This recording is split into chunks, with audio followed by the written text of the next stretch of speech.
Les populations de Bépanda, Axelo, rue des Pavés n'oublieront pas de sitôt l'assassinat d'un jeune homme, la trentaine révolue, au petit matin du dimanche 4 août dernier. Nous avons été saisis par un de nos informateurs aux environs de 3h30 du matin de ce qu'un assassinat a été commis en ces lieux, à la rue des Pavés.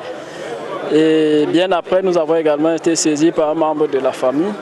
C'est ainsi donc par des méthodes qui nous sont propres, les investigations que nous menons dans le cadre de nos services, la gendarmerie nationale, nous avons pu interpeller les suspects auteurs de l'assassinat, du crime que voici. Comme on peut le voir dans la reconstitution des faits, alors qu'il revenait d'une virée nocturne, le jeune homme aurait reçu 4 coups de poignard du présumé assassin, Goumeza Pondokmo Franck, et de son complice Elamé Collins Merveille, alias l'informaticien. Ces derniers emportant avec eux téléphone portable et argent. Après la mise aux arrêts des 2 présumés assassins du trio qui sémait la terreur dans ce quartier de l'arrondissement de Douala 5e, le chef de famille a tenu à saluer la bravoure du commandant de la brigade terre de Bépanda et de ses éléments. Je voudrais ici remercier principalement le commandant de compagnie de la brigade de Bépanda.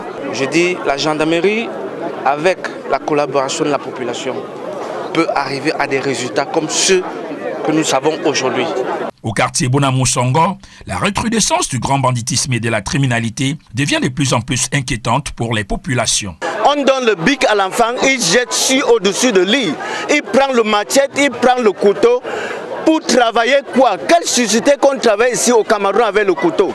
Face à cette situation inquiétante, le colonel commandant la Légion de gendarmerie du littoral exhorte les populations à plus de collaboration. Le colonel commandant la Légion de gendarmerie du littoral exhorte les populations à plus de collaboration. Donc elle nous donne davantage des informations sur les malfaiteurs qui se cachent dans les quartiers.